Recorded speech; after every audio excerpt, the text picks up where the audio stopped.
Hello दोस्तों, स्वागत है आपका हमारे चैनल हॉन्टेड ब्लैक स्टोरीज में। सोना नामक 18 वर्षीय एक युवती इंग्लैंड के एक हॉस्टल में गई। वहां उसे अपनी पढ़ाई पूरी करनी थी। उस हॉस्टल में उसकी एक कजिन रहती थी। उसका नाम नीलम था। नीलम और सोना क्लासमेट थी। सोना का हॉस्टल में पहला दिन था। नीलम ने उसे अपनी सभी दोस्तों से मिलवाया और हॉस्टल का चप्पा चप्पा दिखाया। पूरा हॉस्टल बहुत खूबसूरत था, मगर दक्षिणी दिशा में एक अलग कमरा बना हुआ था। वो कमरा बंद था। उसके दरवाजे पर भारी चेन के साथ ताला इस तरह डाला हुआ था कि कोई उसे खोलने की करे तो असफल रहे।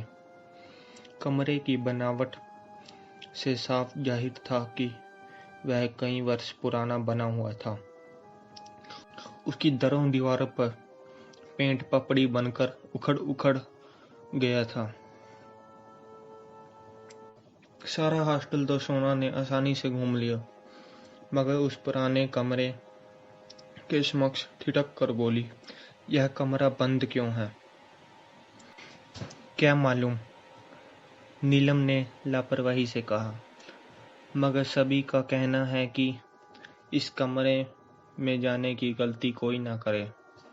मगर क्यों, यह कोई नहीं जानता। अगर किसी से पूछो तो वह कुछ ना बताकर आगे बढ़ जाता है। ऐसा क्यों है? इस कमरे में जो इसके दरवाजे पर भारी चेन के साथ बड़ा ताला डाला गया है। सोना का स्वर उलझनपूर्ण था। पता नहीं, पर तुम इसमें क्यों उलझ गई? चलो आओ, चलकर कहीं बैठते हैं। नीलम उसे खींचकर कैंटीन में ले गई। वहां बैठकर दोनों कॉफी पीने लगी।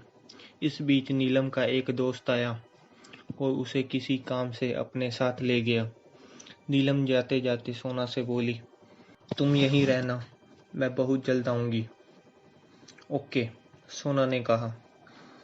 नीलम के जाने के बाद एक लड़की सोना के पास आई और अपना दाहिना हाथ उसकी ओर बढ़ाते हुए मधुर स्वर में बोली, हाय, आई एम सेरेना।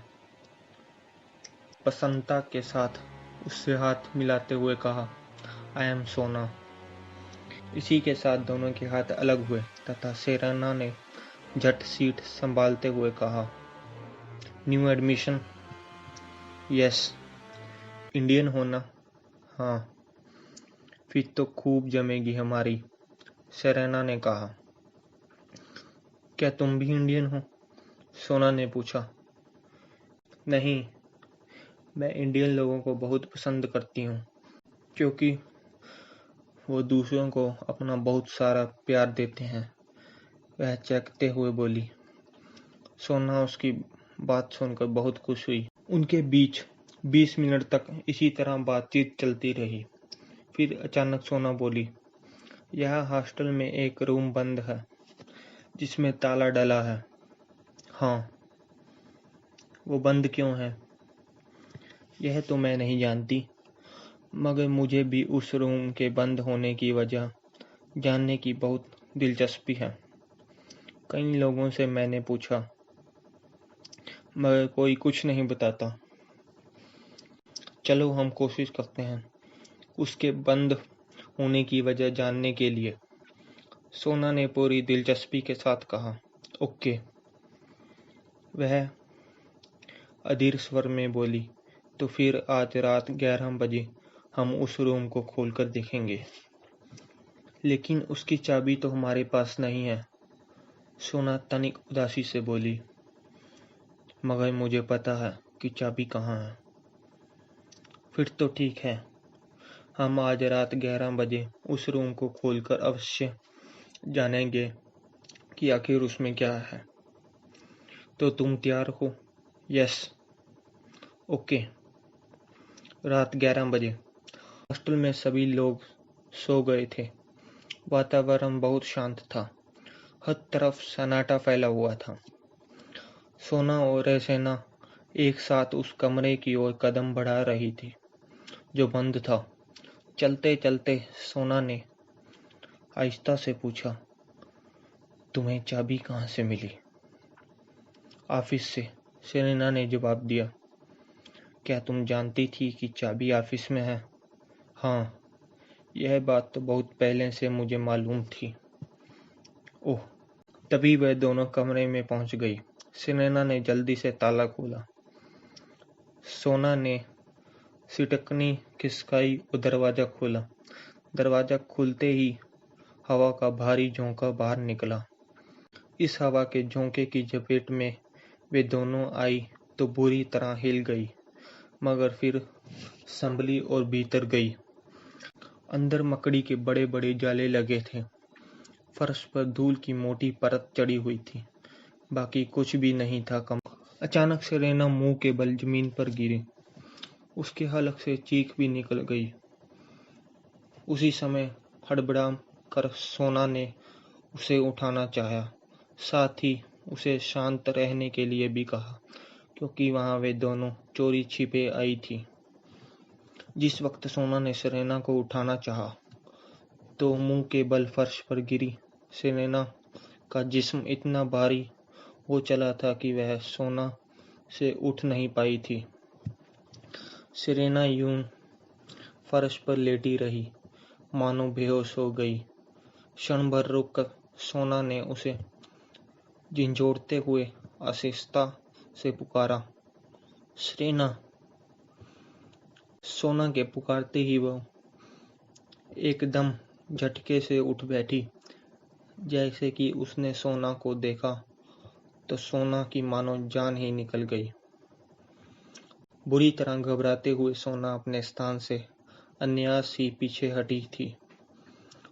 उसकी घबराहट का हाल यह था कि उसके हलक से आवाज तक नहीं निकल पा रही थी। वास्तव में सेरेना के अंदर एक आत्मा प्रवेश कर गई थी, जिसके कारण वह सेरेना की आंखें सफेद अंडे सी चमकने लगी थी। इस रूप में सेरेना जितनी डरावनी लग रही थी, उस लिहाज से यदि सोना का दम भी निकल जाता तो कम नहीं था। मगर उसका यह डरावना रूप देखने के बाद सोना की आधी जान तो निकल ही गई थी। नहीं छोड़ूंगी मैं तुम्हें, सेरेना ने समाई आत्मा ने सोना से कहा। सोना खुले दरवाजे की ओर दृष्टि उठाते हुए चिल्लाई, बचाओ बचाओ। इससे पहले कि कोई सोना की मदद के लिए आता, आधा भूत बनी सेरेना उस पर झपट पड़ी। सोना अपने बचाव की खातिर छटपटाई भी और चिल्लाई भी, मगर बच ना सकी। आत्मा ने उसे भी मार डाला। उसी समय पूरा हॉस्टल दौड़कर वहीं आ गया। सेरेना अपने डरावने रूप के साथ उठकर खड़ी हुई। हॉस्टल के सभी लोगों के सामने आते हुए बोली, मैं इस कमरे में कैद थी, मगर इन दो लड़कियों ने मुझे हर तरह से मुक्त करके सबकी जान जोखिम में डाल दी। अब मैं किसी को नहीं छोड़ूंगी। मारे जाओगे तुम सब। सेरेना की डरावनी शक्ल से पूरा हॉस्टल पूरी तरह भयभीत था। एक साथ सभी लोगों ने अपना अपना स्थान छोड़ा, वहां से दौड़ना आरंभ कर दिया। उसी समय आत्मा ने जोर का तूफान बुलाया। तूफान के आते ही हर कोई जमीन पर गिरने लगा। उस तूफान का जोर इतना था कि कोई भी कुछ नहीं कर पा रहा था। सभी वहां गिर गिर कर ढेर बने जा रहे थे। हॉस्टल के एक क्रिश्चियन स्टूडेंट ने अपने गले से लॉकेट उतारा और बड़ी वीरता के साथ उसने वो लॉकेट सेरेना के गले में इस तरह धोखे से डाला कि वह उसकी हरकत जान ना पाई। लॉकेट गले में आते ही वह जोर जोर से चिल्लाने लगी, इधर उधर भागकर मानो खुद को बचाने का उपाय ढूंढने लगी। वास्तव में आत्मा उस लॉकेट को छू नहीं सकती थी। यही कारण था कि लॉकेट गले में आते ही वह प्रेत आत्मा आग में जलने लगी। इसी के साथ जोर से आया तूफान भी थम गया। सभी लोग उठकर खड़े हो गए। उस समय आत्मा इस तरह जोर जोर से चीख रही थी मानो उसे किसी की मदद की जरूरत हो। वह तड़पती चीखती चिल्लाती ही रही और सब लोग देखते रहे।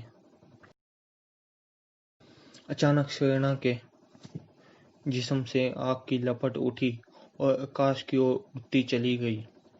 सब समझ गए कि आत्मा जलती हुई आकाश में जा रही है। उस समय शेरना बेहोश होकर गिर गई थी। तब यह राज खुला कि कमरा इसीलिए बंद रखा गया था ताकि आत्मा अपने दायरे से बाहर ना आ सके। मगर जब कमरा खोलकर 2 लड़कियां उसमें प्रवेश पा गई तो इससे अधिक सुनहरा मौका नहीं था आत्मा के पास कि वह अपनी मनमानी करती। दोस्तों, ऐसी ही भूतिया कहानियों के लिए सब्सक्राइब करें हमारे चैनल हॉन्टेड ब्लैक स्टोरीज को। धन्यवाद।